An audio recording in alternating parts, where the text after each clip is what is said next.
Hello, it is Matthew from Dead to Rights.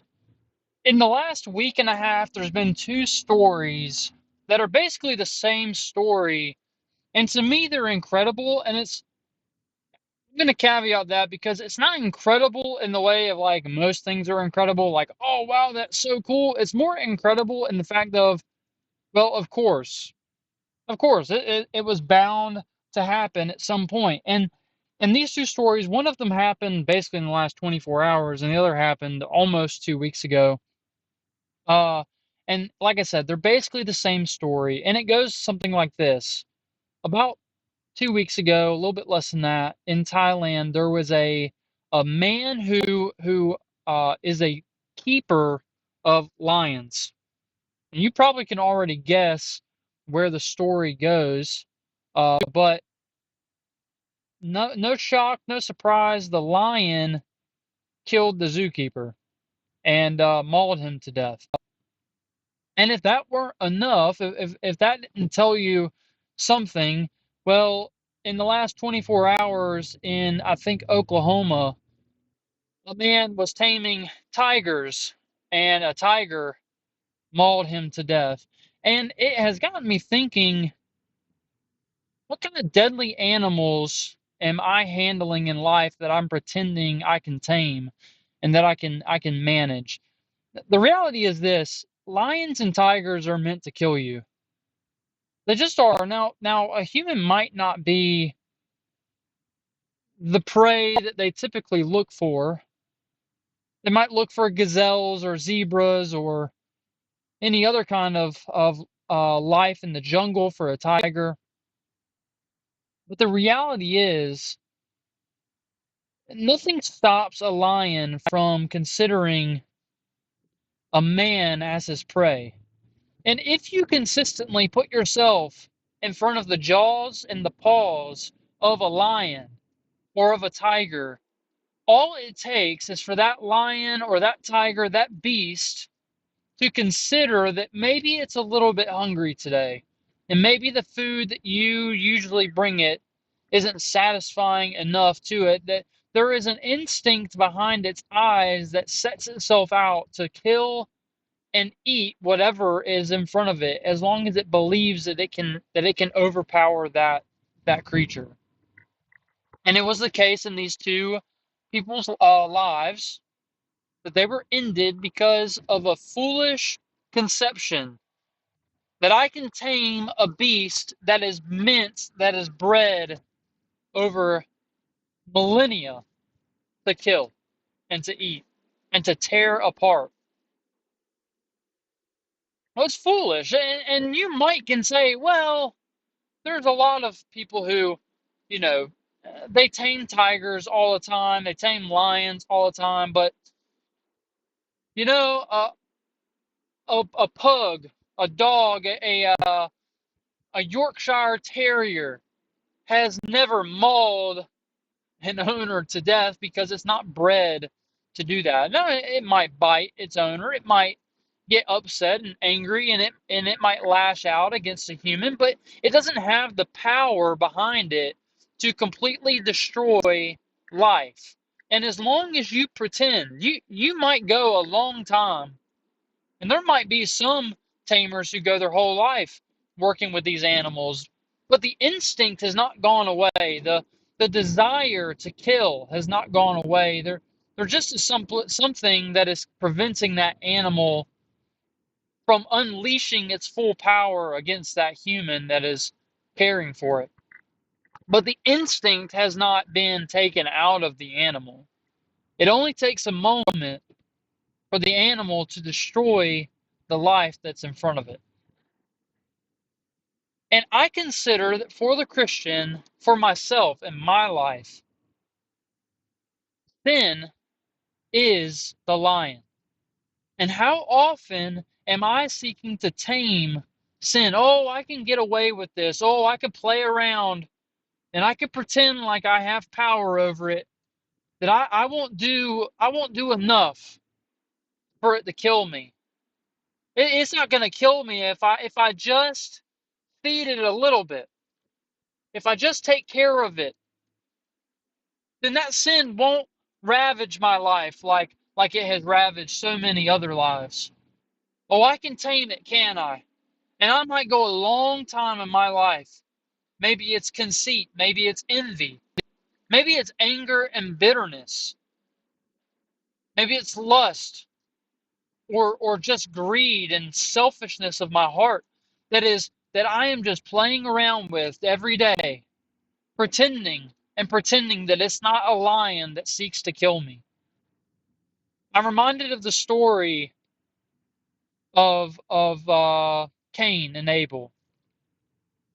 Of course, Adam and Eve, they sinned in the garden, and God promised them, if you sin, if you do what I have told you not to do, death will come upon you. They didn't see it in their lifetimes up until this point. They likely had not seen death. Even still, now they had seen death of animals, but they had not seen the death of man. But what was that death that came about because of their sin?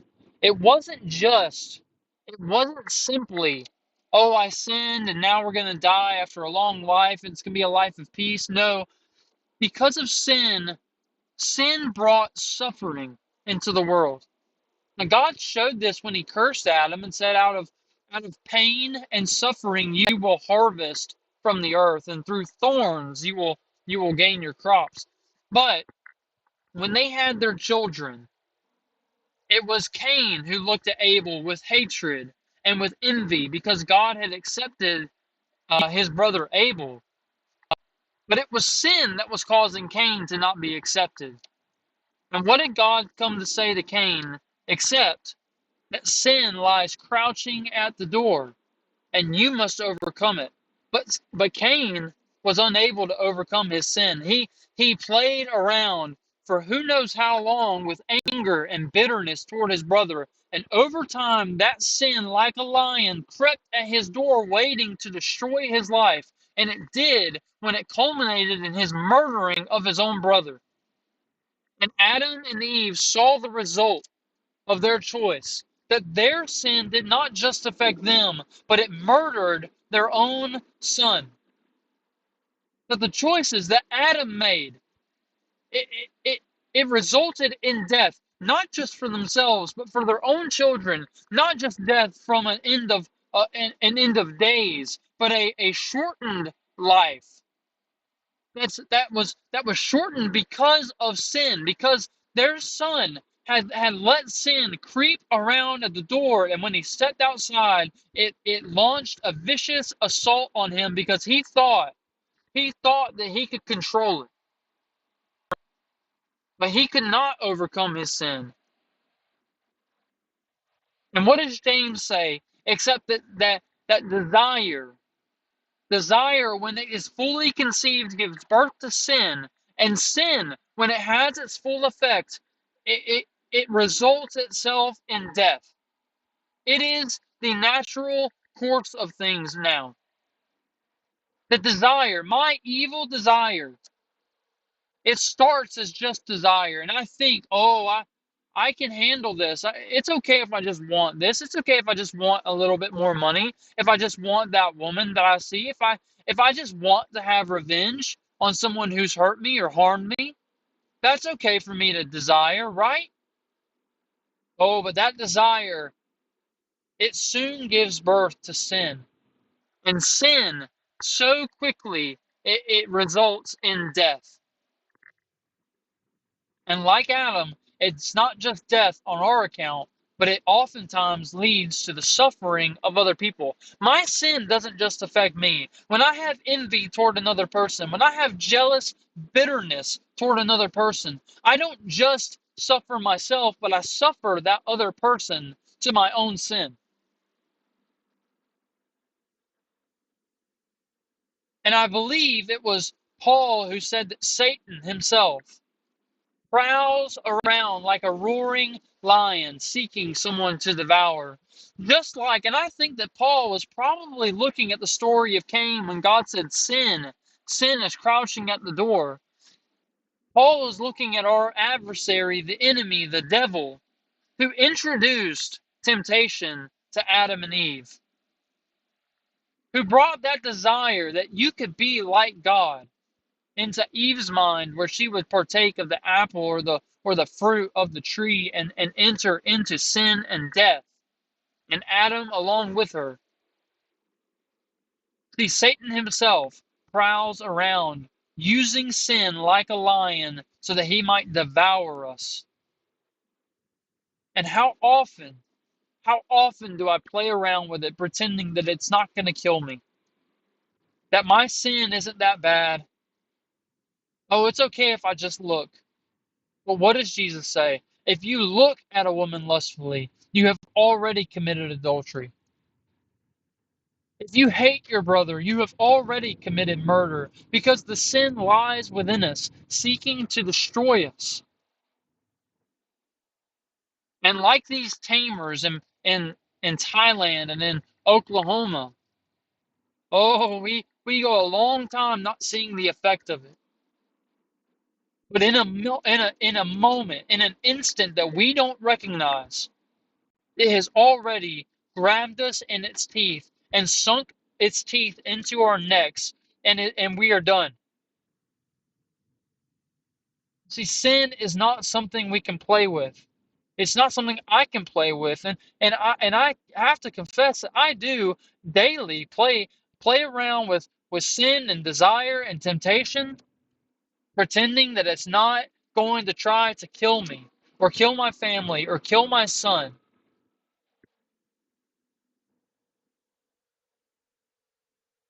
But Jesus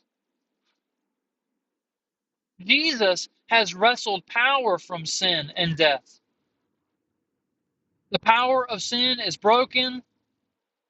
The result of death is reversed, and Jesus gives life where there once was death. He gives righteousness where there once was sin. He gives power where there once was weakness. But it's not that I simply play around with these things. No, you have to fight it. You have to kill it. There's a term that many theologians have used called mortification. Mortification of the flesh, that my heart's desire without Christ is to sin. And I still live, even though I'm saved, I live in this body that is beset by sin. And so it constantly seeks to set me back. And even my own flesh wars against me and says, well, you want these things, don't you? And you might want them, but you have to kill that desire. You see, the lion is no good to be tamed. If the lion is in the village, it must be killed. The tiger that makes its way to the village must be killed, no matter if maybe it hasn't taken your children yet. Maybe it hasn't taken your life yet, but you've seen it prowling around. And it looks so innocent, doesn't it?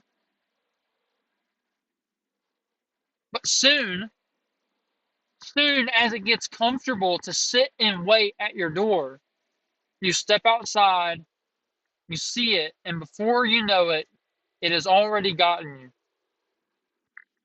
The only thing you can do with an animal like that is comfortable at the gates and at the doors, is to kill it as soon and as quickly and as thoroughly as you can kill it. Now, I'm not advocating people to go around and kill lions and tigers, but I am advocating for us to go around and kill sin, to destroy it in our lives, to not give it any moment of victory. That we would wrestle power away from it and say, God, you take this away and you kill sin in my life. And that we would take upon Christ that he has claimed victory over our enemy, the devil. We don't have to fight the devil. We just go and we conquer through the kingdom. We live in the kingdom. We live in the spirit of Jesus. And Jesus defeats our enemies. What that necessitates is a life of prayer and a life of listening and reading and hearing scripture and the gospel and reminding ourselves daily and probably hourly that our battle is not with flesh and blood, but with principalities and powers of the air. It's with our sin and ourselves. And until we become serious enough to put the sword to our sinful desires, we will never have victory. I will never have victory. But I want to have victory, not just for myself, but I want to be able to show people God has been victorious. He is victorious over this world and over all the things that beset us. All the things that seek to kill us, He has killed. And I am a living proof of victory in Jesus. And that's what I want out of my life. And that's what I want out of every believer's lives. But we cannot play around with these lions and tigers. We must see them as the threat that they are, and commit ourselves to hunting and killing it. The sin which so easily entangles us, which so easily ensnares us. We have to set it off and put the sword to it and kill it. Or else we will die. We will die from it. It's one of them has to die. One of them has to die. Either you die from it or it dies from you. Live live a new life, set apart from sin and set apart for the glory of Jesus, to the everlasting glory of God. That's gonna be it. Um, be blessed. Have a good week or whatever you're doing. I just want you to be blessed and for you to look to Jesus for all things. And I will talk to you all